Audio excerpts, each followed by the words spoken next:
الله ربي والإسلام ديني ومحمدا رسول الله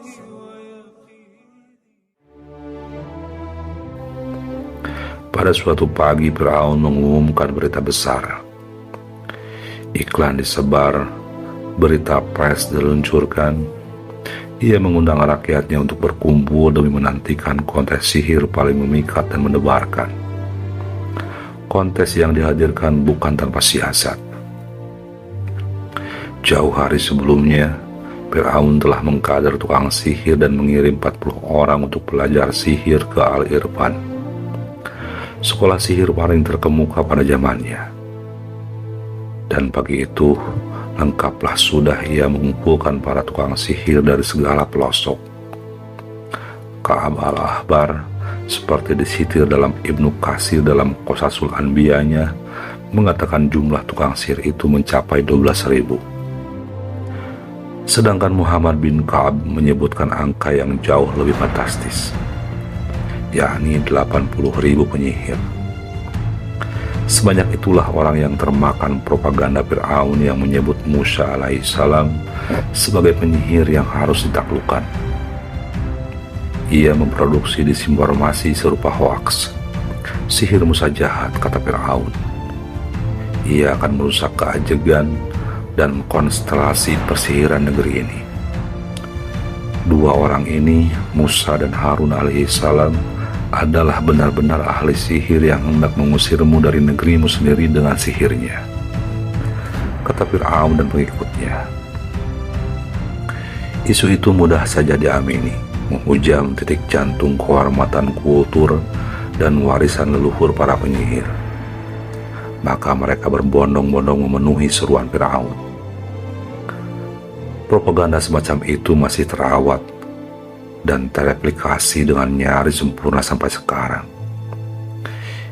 Isu sektarian, kebanggaan terhadap kultur dan warisan nenek moyang, dan ancaman terhadap stabilitas pemahaman tradisional dijadikan pintu masuk untuk membakar api kebencian.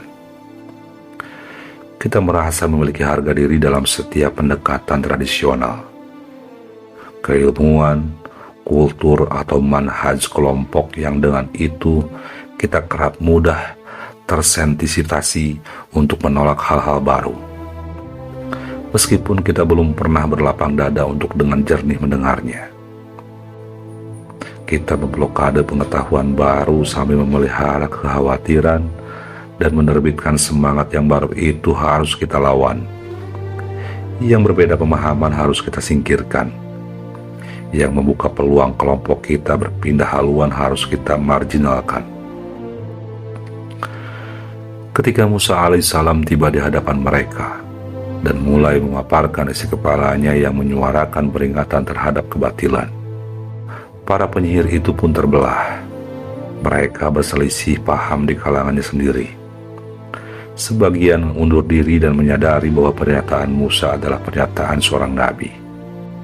Sebagian lagi masih memilih untuk berdiri menentang. Musa adalah penyihir yang harus kita basmi. Maka pertarungan itu dimulai.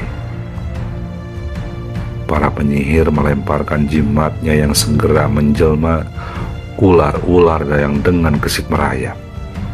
Ketika Allah mewahyukan, lemparkanlah tongkatmu. Musa alaihissalam pun melemparkan tongkatnya. Tongkat itu dengan izin Allah seketika menjelma ular yang teramat besar, dan dengan sekejap mata melumat ular-ular para penyihir. Jumlah yang besar ternyata tidak memperlihatkan apapun selain kekalahan. Kemenangan Musa atas penyihir itu sudah mutlak. incredible dan tak dapat diganggu-gugat dalam konteks sejarahnya. Namun posisi kita dalam kehidupan menuju kematian ini masih nisbi, labil, dan insecure sama sekali. Kita laik bertanya-tanya, kemana tongkat Musa itu hari ini? Kita semestinya mampu meraba rasa di mana posisi kita dalam konstelasi pertarungan Firaun, Musa, dan para penyihir masa kini. Kita mengira tongkat semacam apa yang tengah kita sandang dalam segala perdebatan, pertarungan pemikiran, dan perselisihan-perselisihan kita. Tongkat kita hari ini menjelma dalam undang-undang, dalam peraturan presiden, dalam peraturan menteri, dalam kebijakan direktur, dalam keputusan partai, dalam AD atau ART organisasi, atau dalam pitutur kiai, ustadz, habaib, ajengan, dan guru-guru. Tongkat kita hari ini adalah bukti ilmiah, hasil riset, opini fakar, atau artikel-artikel yang kita catut di sana-sini. Barangkali kita masih berada dalam posisi kelompok terhasut. Ego diri dan kelompok kita melonjak-lonjak. Dan ketika muncul hasutan tentang bahaya laten, ancaman keterasingan, potensi penyingkiran terhadap elemen diri dan kelompok kita sibuk membentengi diri dengan alasan-alasan primordial tanpa perenungan mendalam tentang potensi-potensi kebenaran di luar diri kita. Kita mengamankan diri kita dengan apa yang menggeliat di kepala kita saja dan menutup segala kemungkinan terhadap ruang diskusi.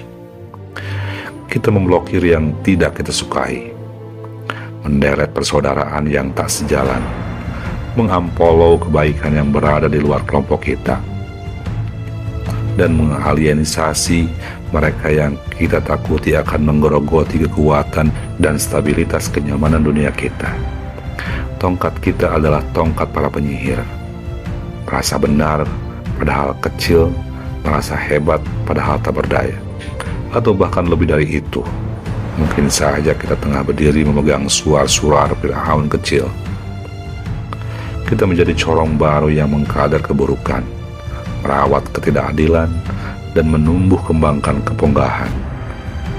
Kita tanpa sadar telah menjadi bagian dari hasutan yang memecah belah. Kita memegang tongkat lain berupa kekuasaan yang menghimpit nilai-nilai ketuhanan ke sudut paling gelap, agar tidak terlihat umat, sambil memperlihatkan citra, image, dan kesan kemajuan, kekokohan, dan modernisasi pembangunan yang kosong belaka. Ataukah kita masih terus berharap warisan tongkat Musa menggeliat sungguh-sungguh di tangan-tangan mungil kita? Tongkat itu bahkan tak pernah diklaim oleh Musa sendiri. Tongkat itu bahkan tak pernah didengung-dengungkannya, dipajangnya, atau dikibar-kibarkannya. Tongkat itu dipegang Musa erat-erat dengan keimanan yang teguh, dengan keyakinan penuh kepada Allah, dengan kepercayaan tingkat tinggi dan kedekatan percakapan bersama Allah. Lantas siapakah kita yang mengobrolnya dengan Allah sejenak saja, yang kerinduan untuk berjumpa dengannya masih sebatas hiasan lisan saja, lalu mendaku diri tengah memegang tongkat Musa? Kita selayaknya mengambil jalan kembali menuju gagasan hidup kita, mengamati sudah beberapa dekat jarak antara langkah kita dan pathway yang Allah berikan. Kemudian melakukan pembenahan terhadap ego yang beringas, pelurusan struktur dan cara berpikir, juga penyusunan ulang roadmap dan strategi hidup kita. Kita perlu membenahi cara pandang kita terhadap kehidupan personal, kultur masyarakat, berpolitik dan bernegara. Bukankah kita berharap setiap lapas yang keluar dari mulut kita, strategi kebijakan kita, langkah percaturan di alam demokrasi kita, membuat medan dan lapangan perdebatan itu hening seketika, senyap, sening dan sebeku lapangan tempat para tukang sihir itu hanya dapat memandang ternganga dengan keterguncangan yang hebat? Bukankah tujuan dakwah, usaha kita memanggil dan bersaut-sautan dalam kebaikan layaknya keinginan Musa, agar para penyihir itu bersujud dan mengakui, kami telah percaya kepada Tuhan Harun dan Musa? Jika bukan itu yang kita inginkan, tongkat kita bukanlah tongkat Musa, tongkat kita kayu belaka atau malah tongkat sihir yang hina. Wallahu a'lam bishawab.